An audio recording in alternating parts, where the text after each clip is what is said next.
జై ఆంధ్రప్రదేశ్. సరిగ్గా ఈ రోజుకి డిసెంబర్ 17కి 5 సంవత్సరాల క్రితం ఒక దుర్మార్గుడు, ఒక సైకో అమరావతిని విధ్వంసం చేయాలి, విచ్ఛిన్నం చేయాలని చెప్పి లక్ష్యంగా ఆ రోజు 3 రాజధానుల నిర్ణయం తీసుకొని అమరావతిని విధ్వంసం చేయాలని చెప్పి ప్రయత్నం చేసిన రోజు ఈ రోజు సరిగ్గా 5 సంవత్సరాలు ఈ రోజుతో పూర్తవుతుంది.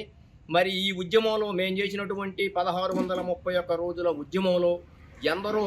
రైతులు, మహిళలు, రైతు కూలీలు రాజధాని తరలిపోతుందని బాధతో, ఆవేదనతో, తీవ్ర మనస్తాపంతో 230 మందికి పైగా మరణించడం, గుండెపోటుతో మరణించడం జరిగింది. వారందరినీ కూడా ఈరోజు స్మరించుకుంటూ వారికి ఘనమైనటువంటి నివాళులు అర్పిస్తూ వారి ఆత్మ శాంతించాలని చెప్పి ఆ భగవంతుని ప్రార్థిస్తూ వారి కుటుంబ సభ్యులందరికీ కూడా ప్రగాఢ సానుభూతిని తెలియజేస్తూ ఈ రోజున మేమందరం కూడా మరి గుర్తు తెచ్చుకుంటున్నాం. ఎందుకంటే ఆ రోజున సరిగ్గా 5 సంవత్సరాల క్రితం రోడ్డెక్కి రైతులు, మహిళలు, రైతు కూలీలు వేలాదిగా ఒక్కసారిగా ఉప్పెన తరంగంలాగా జగన్మోహన్ రెడ్డి తీసుకున్నటువంటి అనాలోచిత నిర్ణయాన్ని వ్యతిరేకిస్తూ ఏకైక రాజధాని అమరావతి కొనసాగాలి అని ఈ రోజుకి 5 సంవత్సరాల క్రితం రోడ్డు మీద మరి వందలు వేల సంఖ్యలో మరి రోడ్డెక్కి ఉద్యమం చేశాం. అయినా కానీ ఉద్యమాన్ని ఉక్కుపాదంతో అణిచివేయాలని చెప్పి జగన్మోహన్ రెడ్డి ఎక్కడా కూడా రాజధాని నిర్మాణానికి భూములు ఇచ్చినటువంటి రైతులు, మహిళని కనికరం లేకుండా మరి పోలీసుల సహాయంతో ఉద్యమాన్ని ఉక్కుపాదంతో అణిచివేయాలని చెప్పి ఈ రైతుల మీద, మహిళల మీద లాఠీ చార్జీలు చేసి, అదేవిధంగా వాళ్ళ మీద దాడులు చేసి, దమనకాండాలు చేసి, వారిని మీద తప్పుడు కేసులు పెట్టి వారందరినీ కూడా వందల మంది, వేల మంది రైతుల మీద వందలాది కేసులు పెట్టి వారందరినీ కూడా కోర్టుల చుట్టూ తిప్పుతూ, పోలీస్ స్టేషన్ల చుట్టూ తిప్పుతూ వారి ఆత్మస్థైర్యాన్ని దెబ్బతీయాలని చెప్పి ప్రయత్నం చేసినా కానీ మేమంతా కూడా ప్రాణాలకు తెగించి జగన్మోహన్ రెడ్డి మీద పోరాటం చేస్తూ ఏకైక రాజధాని అమరావతినే కొనసాగించాలని చెప్పి ఉద్యమం చేసి, ఈ ఉద్యమంలో భాగంగా మరి 2 పాదయాత్రలు చేసాం. ఒక మొదటి పాదయాత్ర మరి న్యాయస్థానం టు దేవస్థానం, ఇక్కడ హైకోర్టు నుంచి తిరుమల తిరుపతి దేవస్థానం దాకా 45 రోజులు దిగ్విజయంగా పూర్తి చేశాం. ఈ 45 రోజుల పాదయాత్రలో మరి గుంటూరు జిల్లా నుంచి చిత్తూరు జిల్లా వరకు అన్ని జిల్లాల్లో, గుంటూరు, ప్రకాశం, నెల్లూరు, చిత్తూరు అన్ని జిల్లాల్లో కూడా మరి వేలాది మంది ప్రజలు, లక్షలాది మంది ప్రజలు రైతులు చేస్తున్నటువంటి పాదయాత్రలో మరి పాల్గొని రైతులకి జేజేలు పలుకుతూ, మంగళహారతులు ఇస్తూ, రైతులు రాజధాని నిర్మాణం కోసం భూములు ఇచ్చినటువంటి రైతన్నలు రోడ్డు మీద నడుచుకుంటూ మా ప్రాంతానికి వస్తున్నారని చెప్పి వారు పూలుదల్లి స్వాగతం పలుకుతూ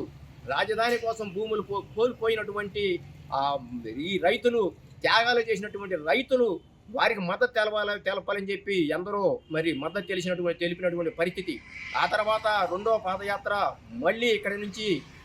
తుళ్ళూరు నుంచి సూర్యనారాయణ స్వామి అరసవల్లి వరకు అక్కడికి 650 కిలోమీటర్ల 2వ విడత పాదయాత్ర మొదలు పెడితే ఈ పోలీసుల సహాయంతో దాడులు, దమనకాండాలు చేస్తూ రైతుల మీద వాటర్ బాటిళ్ళు, అదేవిధంగా పెట్రోల్ బాటిల్ ఇసిరేస్తూ ఎక్కడక్కడ ఈ పాదయాత్రను ఆపాలి. ఈ పాదయాత్ర కనుక కొనసాగితే అమరావతి రైతులకి ఆంధ్రప్రదేశ్ రాష్ట్ర వ్యాప్తంగా మరి ఉప్పినలా జన తరంగంలా మరి జనం ప్రపంచంలాగా వస్తున్నారు, వీరికి మద్దతు పెరిగిపోతుంది, మన పీఠాలు కదిలిపోతాయని చెప్పి రామచంద్రాపురం దగ్గర పోలీసులు నొట్టు పెట్టుకొని వైసీపీ అల్లరి మోకలు వీరి చేత రైతుల మీద దాడి చేయించి